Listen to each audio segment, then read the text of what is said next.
Just because Boise State played Oregon tough does not mean this won't be a blowout against Penn State.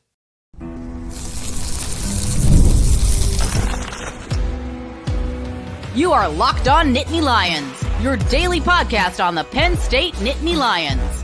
Part of the Locked On Podcast Network, your team every day. And as always, thanks so much for making Locked On Nittany Lions your first listen and watch every single day. My name is Zach Sako, and I'm your host of the show, and we're getting an insider look at the Boise State Broncos with writer from Sports Illustrated. He's also written a novel that is Bob Lundeberg. All of links to his work will be down in the description. I encourage you to go check them out, but he is our Boise State expert for today. Let us know your thoughts down in the comments section. But Bob, when I look at this game, it is a true David versus Goliath matchup, as you have prefaced before we even hit record here. But Boise State's coming from the Mountain West Conference, and I know they played Oregon close, but that was a long time ago. Penn State is in a similar category here, and I feel like the Nittany Lions are peaking at the right time. Boise State played Oregon close, but they also played some Mountain West Conference teams a little too close for my liking too. How is Boise State looking at this matchup here? Because it feels like there's a blowout opportunity for Penn State. Yeah, I mean, Boise State certainly is looking at this like they look at a lot of the matchups they've had in this realm over the years. They are often counted out. A lot of people in the national media and things like that don't really think that this game could, like you said, it could be a blowout. The point spread indicates that this game might not be super close, but Boise State is used to being the underdog. They thrive in that underdog role. They love having the chip on their shoulder. They feel like they've had that chip on their shoulder kind of all season with a first-year head coach, even though they were picked to win the Mountain West Conference going into the year. Not necessarily a ton was expected from this Boise State team, maybe compared to some of the ones they've had over the last 10 to 15 years or so. So I think they find themselves in a position that they're familiar with and they're comfortable with. In terms of the step up in competition, it is certainly a real thing. Not only are they going from, facing a bunch of Mountain West schools to facing one of the best teams in the Big Ten, the Mountain West, in my opinion, was actually a little bit down this year. You certainly had Boise State and UNLV, which are very, very good teams at the top. But really, the depth of the Mountain West from top to bottom, in my opinion, was actually a little bit down this year. And we have seen Boise State struggle against teams like Nevada and Wyoming down the stretch. We've also seen them play really well in spurts, particularly the Mountain West Championship game against UNLV. We saw them look pretty good to close the regular season against Oregon State. But there is no doubt this is going to be a big jump up in competition. The only team that compares it all to Penn State that Boise State has played this year was Oregon all the way back in week 2. And we can certainly get more into that game, a game that I think Boise State feels like they should have won. But yeah, it's going to be a really interesting matchup because it's just the Broncos have not been tested like this in a long, long time.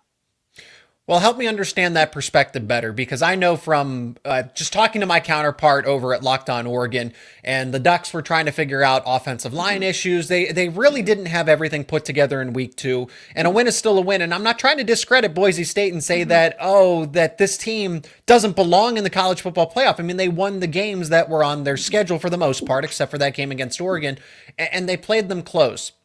So what did Boise State do well? Because I think Penn State and Oregon, at least to this point, are comparable. Only one score separated those two teams in the Big Ten championship. So if Boise State played Oregon tough, then does that equate to Boise State playing Penn State tough? It certainly could. In that game, what we really saw was Boise State controlled both lines of scrimmage. And that is something, as you referenced, Oregon did not start the season off great. Had a really tough game against Idaho, then played Boise State tough. And really the first half of the Civil War against Oregon State, that was a really close game too. It wasn't until the second half of that game that Oregon really took off and kind of became the team they became. But when Boise State is rolling, they are controlling both lines of scrimmage. They don't have a dominant offensive line, but it's a group that really works well together and blocks well together, and they know how to block for a tailback as talented as Ashton Jeanty.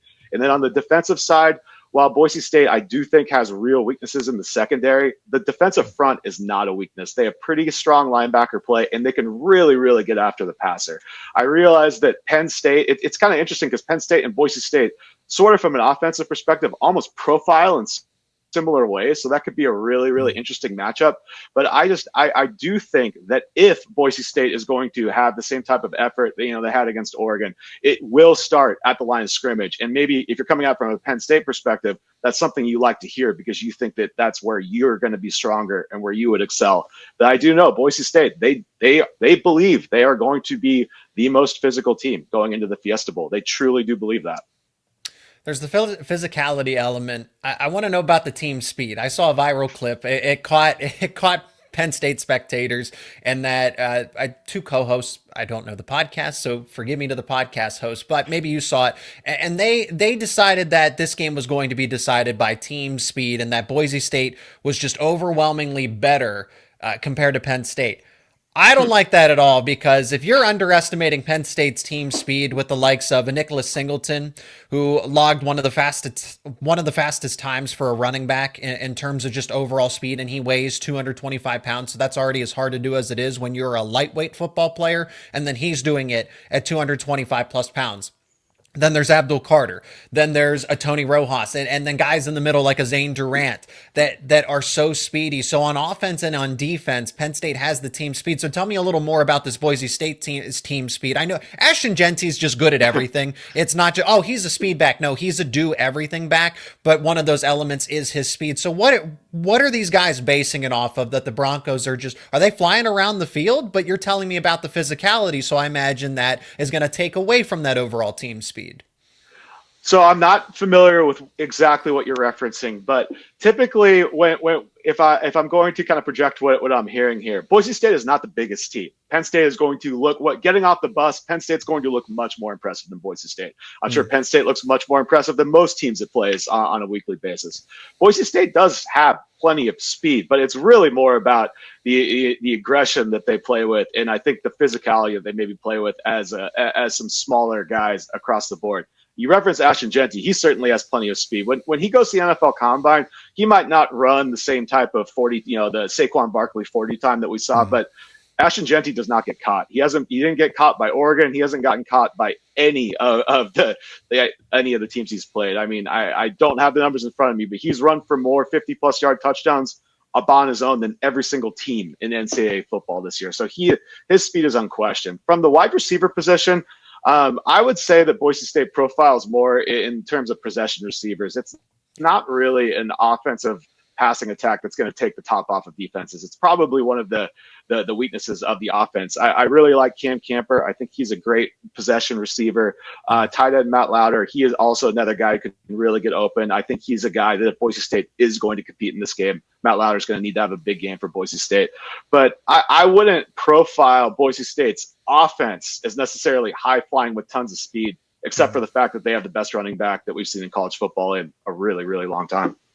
Well, there we go. We have that addressed from a Boise State insider himself. So that Penn State still might have that advantage, but it couples with the fact that Boise State is going to counter with that physicality despite being a smaller team. So we've name dropped Ashton Jeanty multiple times here. He's the Heisman runner-up. Honestly, any other season, I agree, he would have been the winner in this case. And I'm a college football traditionalist, so I like running backs. Is it even possible to stop Ashton Jeanty? We're going to talk about that more. And some of the other weaknesses, if this game gets out of hand for Boise State, as you mentioned, lacking some of that team speed on offense. We're going to discuss it more after a word from our sponsors. And today's episode is brought to you by Rocket Money. Did Rocket Money help you find any subscriptions you forgot about or that you were paying for twice?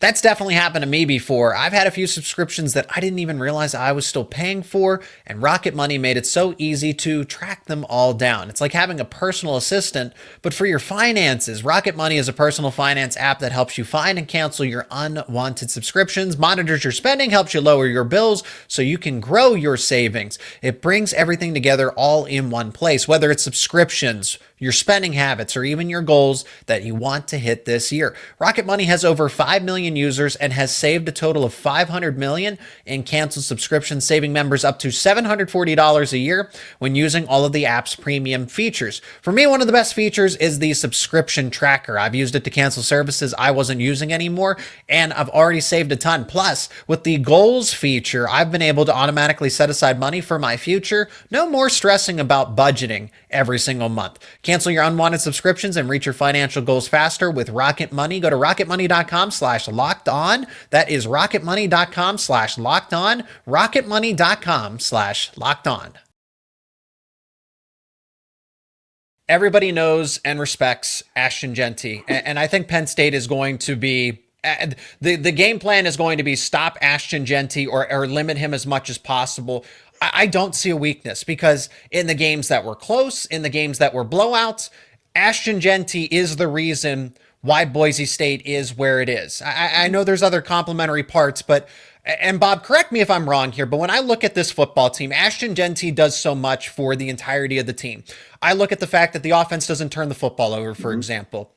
That's a big part of Ashton Jeanty because it allows play action, wide receivers to get single coverage because you have to load up on the box. So it just creates mismatches because you're so determined to try to limit Ashton Jeanty, and he still gets the big play even though you're selling out for him. It's obvious, and you can't even stop it, at least to this point in time. We'll see how Penn State adapts. So, and then the defensive side of it too. Boise State is able to continue just play after play after play and sustain drives, and then that helps the defense out by not being left on the field for a ton of time. They get to work on game plans, they get to be highly energized, and then the opposing offense doesn't get into rhythm. So that's what Ashton Jeanty can do. And if you limit Jeanty, I feel like all of that goes away if you're the Broncos here. So if you had to game plan for Boise State, how do you stop Ashton Jeanty? Win at the point of attack. I mean, it's really, it sounds simple, but not too many teams have done it. The thing is when we have seen Boise State's offense struggle this year, it's been because they haven't been able to get him going on the ground. In every game, he still ultimately will pop something, or just through sheer volume, he's going to get his yards and his touchdowns. But you have to stop Ashton Jeanty. You absolutely nailed it. He is their offense. He is the reason everything works. If you look at Madsen's numbers as a passer, they actually look pretty good, but it's all because of play action. It's because of everything that Ashton Jeanty does to open up pretty much everything with the rest of the offense. If I were to try to stop Ashton Jeanty, I would absolutely do what Penn State does, which is play a bunch of single high safety and put extra defenders in the box and try to take that away and challenge Boise State's receivers to beat you one-on-one, because I don't think that Boise State's wide receivers are necessarily good enough to win a lot of those matchups. Whereas Ashton Jeanty, I think if you just play typical straight up defense against him, even if you have the type of talent on your front seven as Penn State does, I do think that he's going to get some yards. And the thing with Ashton Jeanty, just like all the best running backs, he really does get better as the game goes along. I think he's tougher to take down on carry 25, on carry 28, on carry 20, 30. He is just so physical. He is so tough to tackle because he's low to the ground, listed at 5'9", 215.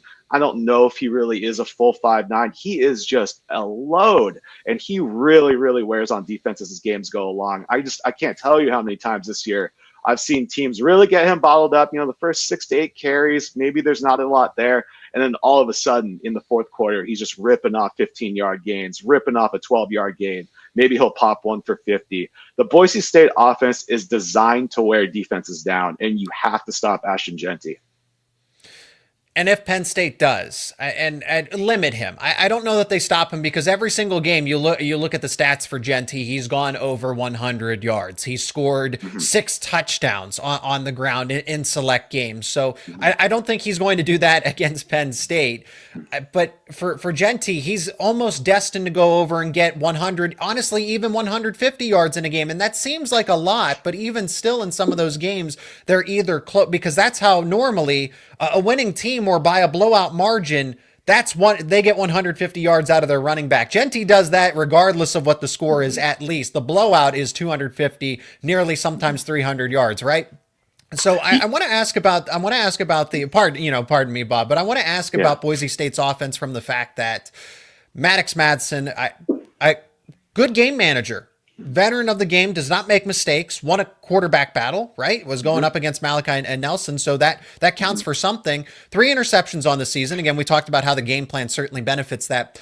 But when I look at this Broncos team, if Jeanty is even limited slightly, I don't know that Boise State is built to play from behind against a Penn State team that can go up tempo. What Penn State's going to try to do is score quickly early and often make this, try, easier said than done, but they're going to try to make this a 14 point, maybe more point deficit, higher. And then Boise State has to leave its game plan because you can run the football, but I wouldn't advise it if you're down by 2 or 3 touchdowns. So is Boise State's offense built to go through the air? Because I don't think it is. I don't think they're built to come from behind.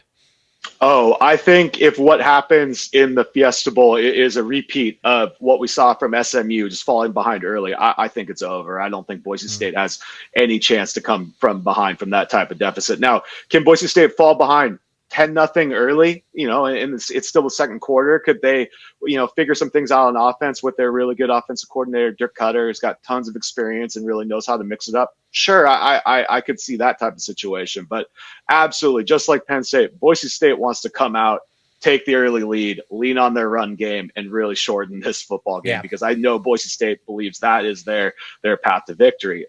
Is Boise State going to be down 2 scores at halftime, come out and have Madsen throw the ball 45 times? No, I don't think they're set up to have success that way. So in terms of what Boise State's game plan is going to be, absolutely do not fall behind early. And that goes for a lot of teams, but that really, really does go for Boise State. And I will say, if they do fall behind early, they are not going to abandon the run. They will try to get back into the game by running the ball. They will not abandon the run at all unless unless things have really spiraled out of control in the second half.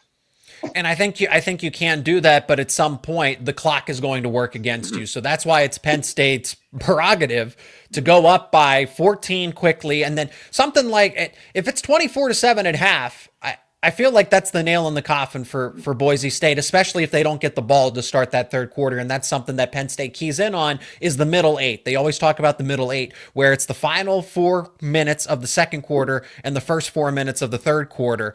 And if Penn State's getting the ball in the second half and they have that 2-3 touchdown advantage, that's where it's, and then they can, and I don't know that Boise State has faced this. So that's, Bob, that's why we're talking to you, where teams can sustain that 10, 12, 15 play drive. And I know the Broncos defense does that well. Like you said, they're physical up front. They have a really good front seven, at least something that Penn State should at least respect and honor and try to chase after the secondary, at least early on. But I think when I look at this game, Boise State's defense has not faced that to a point where they get a taste of their own medicine, in a sense. Is that, okay, Ashton Jeanty in this offense march down the field, and it's that 10, 12, 15 play demoralizing drive, not once, not twice, but 3, 4 times, right? Multiple times. And Penn State can do that too with Nicholas Singleton and Katron Allen. There's not now Ashton Jeanty can do it all on his own, but Penn State has 2 fully healthy running backs ready to go that are 100% throughout the game. Is Boise State, I just feel like they're not adjusted to that. If they get into a situation where Penn State's just able to kind of continue to mow them down, it's over for the Broncos. Yeah, I mean, that certainly is not the direction that Boise State would like things to go. I mean, there's no doubt Boise State hasn't faced.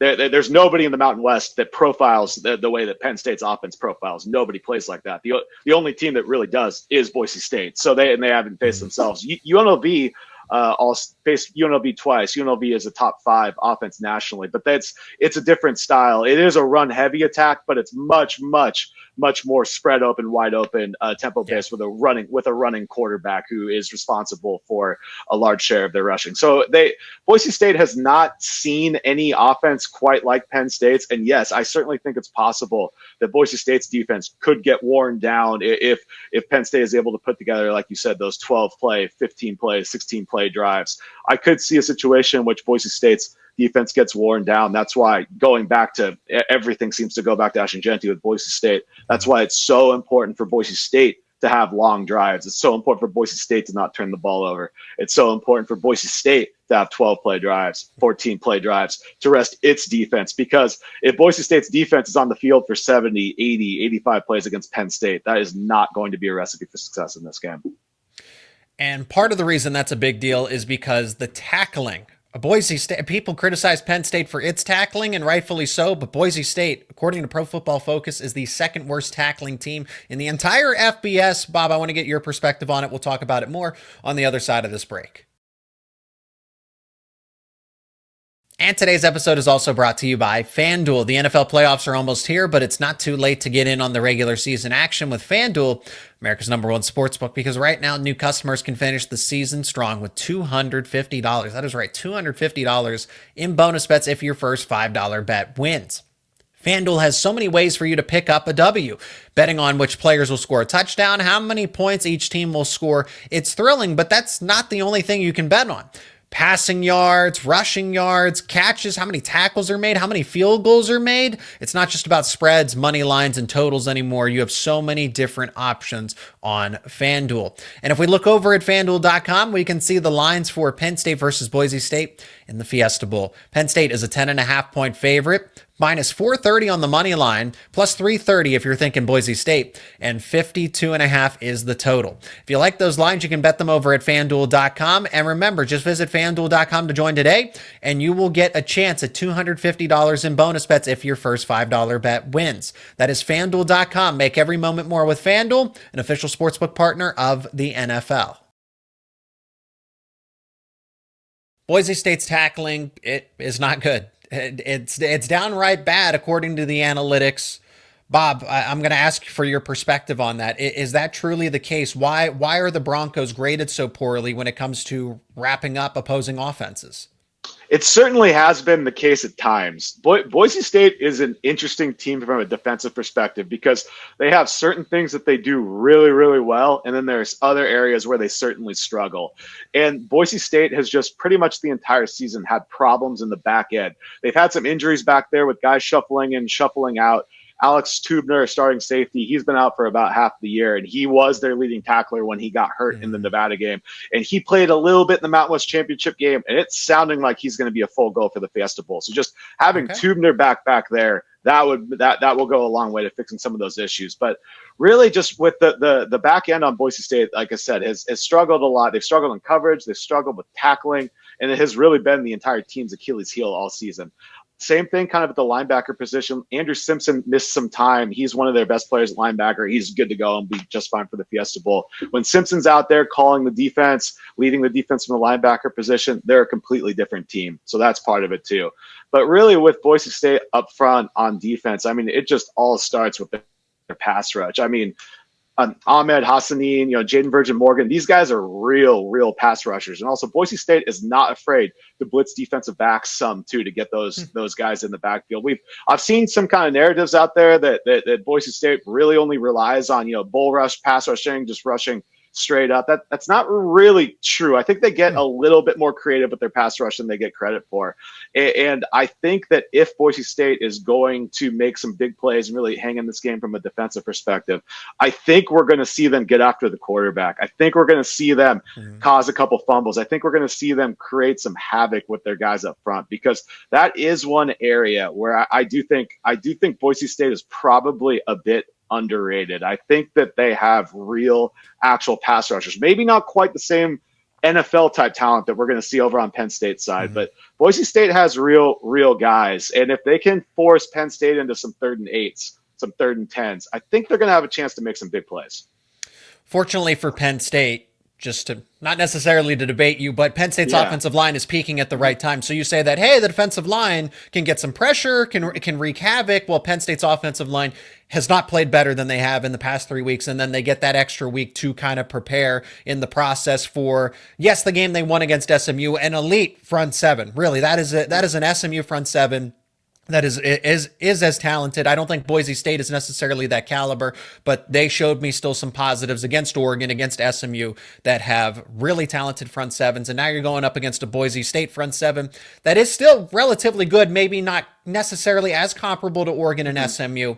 But I think that it's going to be good on good, strength on strength type of situation, not where it's going to be overwhelming on one side or the other. Unfortunately for the Nittany Lions, they did have some offensive line struggles throughout the season, but they are peaking at the right time. Speaking of offensive line struggles, you mentioned that Boise State's offensive line is sound, and I agree. Or else Ashton Jeanty would not have this kind of season. It's the big boys up front as well. Right tackle is the biggest question mark. Hall Schmidt is graded poorly, but across the board from left up until that right guard, it's a pretty strong first four, and then it's that right tackle with Schmidt that seems to be the liability. Can Penn State disrupt the entire game plan with Deni Dennis Sutton on that right side?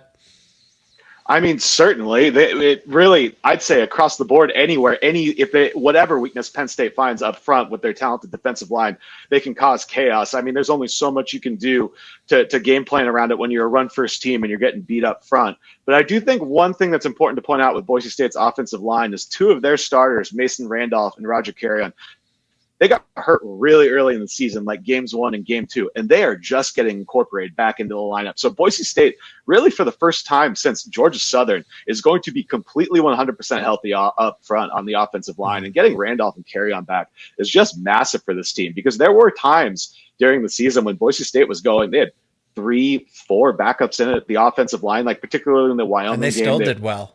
And they still did fairly well. Granted, not against the same type of competition, but this Boise State offensive line, we can't say that they're rounding into form or necessarily playing their best football because we haven't seen it yet. But I think they have the potential to. And one name we haven't mentioned up front is Cage Casey, who has just been absolutely fantastic all season. A guy that we'll have to see. He could be a really high draft guy. He could be a guy that's probably going to command a ton of attention in the NIL transfer portal world down the road. So I really do think that Boise State's offensive line, while not an overwhelming strength, they're certainly good enough, and they work really, really well together to block for their talented tailback. Yeah, that matchup between Abdul Carter versus Casey will be. It certainly has my attention. And Abdul Carter being a future top 10, top 15 NFL draft pick conservatively, it's just good competition again, because he was able to overwhelm. It was Bird, who was the left tackle at SMU, did not have a fun day. He wanted to get on the plane ride and get back to Dallas, Texas. So Bob, let's finish with this. I don't necessarily need a prediction, but I kind of want to look at both sides of this. How a Boise State win happens, how a Boise State loss, how this could spiral out of control. From my point of view, for Penn State to win, I've made this clear on some other podcasts and in this one as well. Penn State has to build the lead. They have to build it early. And ideally, you want to go into halftime with, give or take, at least a 21-7 deficit of some sort, at least a 2 score. If it's 21-10, fine, you're still trending in the right direction. If this game is tied, if it is a 1-score game and Boise State happens to get the football going into the third quarter, it just kind of leaves that open-ended. Okay, you're allowing them to build some confidence. So if Andy Kotelnicki can go quickly, if he can, I think he needs to create space, because we mentioned the tackling issues for Boise State. If you can spread them out, kind of like UNLV did. I know they didn't have a lot of scoring success, but they were able to move the football for what it's worth. And for Penn State, they need to be able to spread, like go wider, go outside. This game's not going to be one in between the hashes against Boise State's defense. It's going to be one outside of them, outside of the tackles. They have the speed to do that. They have the creativity from Kotelnicki. Of course, Drew Aller, we haven't even mentioned him here, but the bigger conversation is around getting an inside look at Boise State. And then defensively, limit Ashton Jeanty and try to take him away as much as possible. Force them to pass the football. Force them to win this game with Lauder, Cam Camper, and the arm of Madsen, who I just don't think they can take over a game. Their job is to not make mistakes in that sense. So that's how I view a Penn State win and how they would lose. Again, if the game's close, if it's 1 score and it's just kind of those continuing, they just won't go away. That's how it could happen for an upset. I don't see it happening that way, but it's certainly a possibility if things go well for Boise State. So how does a Boise State victory happen, and how do things get out of control against Penn State? I'll start with how do things get out of control, because I do think that's much, much simpler. I think it's a repeat of what we saw against SMU. Like we've already talked about, I do not think Boise State is built to come from behind against a team like Penn State. We have seen Boise State rally from 2 touchdown deficits. They were down 14-0 against San Jose State and stormed back in what probably was Madsen's best game of the season. But Penn State's defense is a little bit better than San Jose State's defense. So I do think that an early deficit, not even necessarily an early deficit, but just any type of deficit that's double figures is going to be really, really tough for Boise State to come back from. I think the winning formula for Boise State is incredibly simple and incredibly consistent with what it's been all year. Run the football, control the line of scrimmage. Control the line of scrimmage against a team like Penn State might be more like hold your own at the line of scrimmage. But if Boise State is able to run the ball somewhat effectively, enough to at least get Jeanty, the lower tier of the yardage he's had in some of the games, successfully run play action off of that, incorporate tight end Matt Lauder, get Cam Camper some catches in space, And then really from a defensive standpoint, I think they're going to need to force 2 turnovers. I think they're either going to need to get a strip sack on Aller. They're going to need to run some type of coverage to trick him and get an interception. They're going to need to force a fumble on a receiver who's trying to go for extra yardage. We've seen the Boise State defense be pretty timely with some big takeaways throughout the course of the year. I've seen multiple times a guy like safety Ty Benefield, the team converts a big 4th down play, and Benefield comes in, punches the ball out, and gets the ball back for Boise State right away. So it's going to really come down to, I think, Boise State creating 2 takeaways on defense, not turning the ball over at all themselves on offense, and then being able to get, I won't put any type of predictions for numbers or touchdowns for Ashton Jeanty, but they're going to need to be able to get a solid, consistent Ashton Jeanty effort, because if Ashton Jeanty is just bottled up and has 20 carries for 62 yards, this is not going to be a game Boise State can win with Ashton Jeanty running for those types of numbers. That's going to do it for us here on Locked On Nittany Lions. Over on the other side, that is Bob Lundeberg of Sports Illustrated, covering the Boise State Broncos and so much more. Again, his links to his work will be down in the description. Again, let us know your thoughts in the comments section. Key matchups you're looking for. If you got any early score predictions for the Fiesta Bowl. Thank you so much for checking out this episode. Bob, thank you so much for the time to give us that inside perspective on the Boise State Broncos. Appreciate it. Thanks for having me, Zach. And again, thanks so much for making Locked On Nittany Lions your first listen and watch every single day. For your second listen and watch, check out Locked On Big Ten with host Craig Sheeman. Craig puts the Big Ten first when other people might overlook it, and that seems to be the case with all of this discourse around the college football playoff. You can find Locked On Big Ten available on YouTube and wherever you get your podcasts, and it's part of the Locked On Podcast Network, your team every day.